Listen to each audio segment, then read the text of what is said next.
In a previous video, I discussed psychotherapy in terms of models of psychotherapy, which we divided into transformative, corrective, and adaptational. And we also talked about different applications, such as individuals, groups, families, and so on. What I want to discuss now is perhaps the biggest question people ask me, and that is, how does psychotherapy work? We know that there are different types of psychotherapies. There are dynamic psychotherapies, there are behavioral psychotherapies.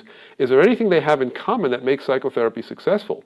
Well, psychologists have studied this, and they've come up with some very interesting conclusions, that regardless of the type of psychotherapy, that is, whether it's behavioral psychotherapy, Freudian analysis, relationship therapy, all successful psychotherapies that enable a person to make changes for the better contain the following basic elements. The first element is a good working alliance or working relationship between the therapist and the patient. That is, the patient has to feel as if the therapist understands their problem and is competent to help them. And what I recommend to people is, if you're seeing a therapist and by the second session you really get a sense that the therapist really doesn't have a clue about what's going on with you, then no disrespect to that therapist, it's time for you to find someone else. And what I tell when I'm instructing young therapists is, don't feel bad if you can't connect with every patient. You may not have the personality, the experience, the life background, the language to connect with every particular patient that you see. So that's a very important element, the match between the patient and the therapist. It doesn't have to be identical twins, but it has to be close enough so that the patient feels understood and has confidence that the therapist can help them. The second element is agreement in therapeutic goals. It's surprising how often therapists and patients don't agree on what the patient is there for. So a patient who comes in and says, listen, I've got an exam coming up and I've been procrastinating, I need some behavioral strategies for getting my assignments done, and the therapist says, no, we've got to put you on the couch and analyze you for several years to discover your Oedipal complex. That's not an agreement on therapeutic goals. Now, it doesn't mean that the therapist simply has to rubber stamp what the patient's goal is. In fact, if I as a therapist feel that the goals you're coming in with are ill-advised or ill-focused, it's my job to help you develop goals. But at some point, we have to be on the same page in terms of what we're working towards. As a corollary to this, the goals have to be realistic. They have to be realistic in terms of scope, how soon can they be accomplished, in terms of the reality factors. So if somebody says, I want to have the endurance and perseverance to be an athlete, but that person is in a wheelchair, that's not a reality circumstance. Third, another element is a rationale for the behavior change. The therapist should be able to articulate to the patient that this is why I think you have this problem, and this is why I think the following measures are going to help you improve.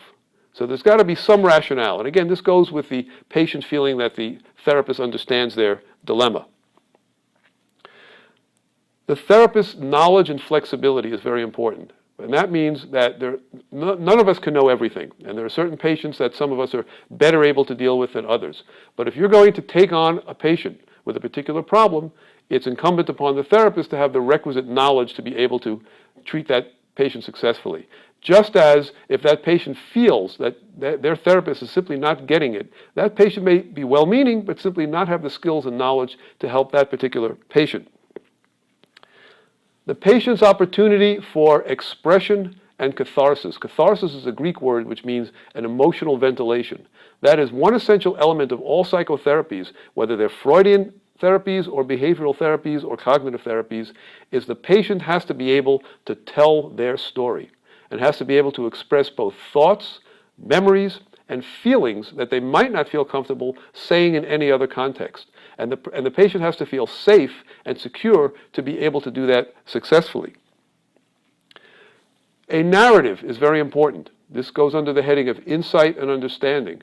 That is one of the things the therapist attempts to do over time, in some cases, and sometimes right away, is provide some kind of context or meaning or explanation.